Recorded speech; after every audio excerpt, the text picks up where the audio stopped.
balik ke Bali deh. Dan di sana gue ada semacam studio kecil yang mana kalaupun gue mau ngonten ya masih ada. Resource-nya masih ada. Nah, sisanya gue pakai untuk berinvestasi dan waktu itu momen jackpot kan? Iya. Pandemi semuanya juga naik, pilih apa aja juga naik. Nah, disitulah gue mulai berkembang lah istilahnya dari bener-bener dapat momentumnya pada saat pandemi. Nah, buat teman-teman mungkin baik yang di dunia entertain atau yang di luar dunia profesional kan sebenarnya bisa melakukan langkah yang lo lakukan kan. Kapan itu bisa di pivot gitu? Jadi dari punya pekerjaan, main di market, sama udah mulai paham di market, sama oke, gue jadi full time tuh kapan menurut lo yang bijak tuh untuk mereka switch begitu? Sulit buat gue ngomong karena gaya hidup orang beda-beda. Ada orang misalnya punya duit 1 miliar merasa banyak, ada juga orang yang punya duit 1 miliar, besoknya beli BMW 1 miliar. Oke. Ada Beda-beda, kan? ya. Ada orang yang begitu, jadi cukupnya orang ya, kalau gue bilang tergantung keserakahan masing-masing gitu. Kalau buat gue kebetulan, ya udahlah. Dan gue selalu punya ada ketakutan di mana, nanti gue bisa nggak survive. Jadinya gue jadi orang yang alergi buat spending duit gitu pada saat itu.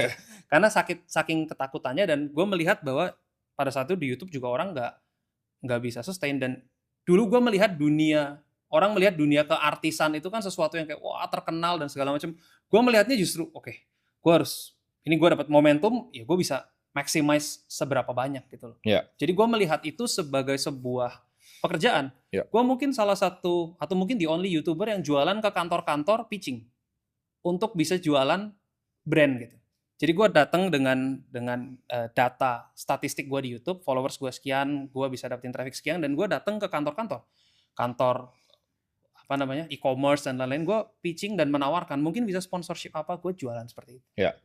Nah ini kan kalau teman-teman yang belum paham Kevin ini waktu itu lu bikin saham rakyat ya? Betul.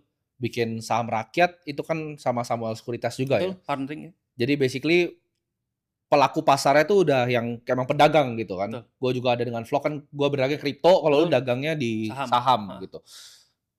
Sebelum kita masuk ke sana itu kan lebih advance ya. Kita mungkin tarik sedikit balik, filosofinya apa sih waktu itu di market? Karena orang ini kan ibarat kayak kungfu nih, perguruan nih. Mungkin ada guru-gurunya juga gitu kan di market yang hebat-hebat lah. Iya.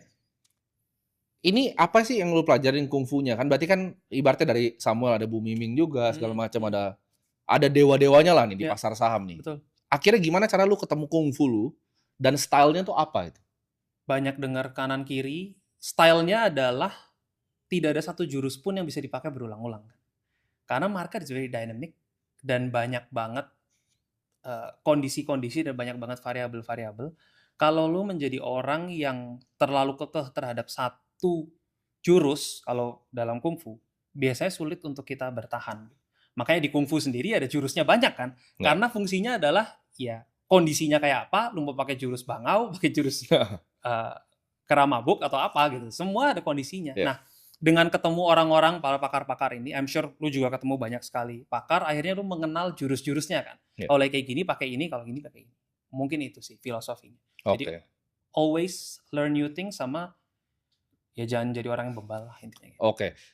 Waktu itu tuh sempat keluar satu video yang lu bikin juga. Jadi ini videonya bagus kenapa? Karena ibaratnya beneran nyemplung gitu di market. Karena kan nggak banyak yang Timothy Ronald nonton. Thank you.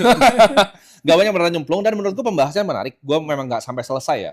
Cuma mungkin gue tanyain sedikit ya.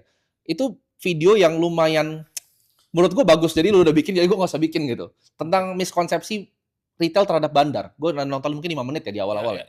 Dan menurut gue itu banyak orang yang punya salah kaprah. Betul. Orang yang nggak pernah beneran punya, ya ibaratnya nggak pernah dagang di saham, nggak pernah ketemu para dewa-dewa ini, tapi ibaratnya banyak ilmu yang aneh menurut gua tentang perbandaran ini. Karena kan bandar tuh sebenarnya kalau di luar negeri kita sebutnya liquidity provider. Betul, dan itu sah dan legal. Sah dan legal. Ini banyak banget, even di market crypto, itu ibaratnya orang yang nggak paham nih terhadap ini. Mereka pikir market maker itu, mereka mau ngerjain di chart begitu. Padahal ada yang emang mereka provide liquidity. Kalau nggak, kalian nggak bisa trading. Nggak bisa beli. Kalian nggak bisa jual dan beli di bid offernya. Nah mungkin lu bisa terangin sedikit. Apa sih sebenarnya bandar saham itu apa sih buat retail ini? Ya, sebuah bisa algoritma, bisa orang, bisa macam-macam, dan intinya adalah ya menyetabilkan market justru. Kalau paling gampang itu kelihatan justru di kripto kan? Iya, betul. Kelihatan sekali. Kalau misalnya di Polygon mungkin ada Uniswap, kalau di Sol mungkin ada Raydium. Dia kalau lu hajar. Betul.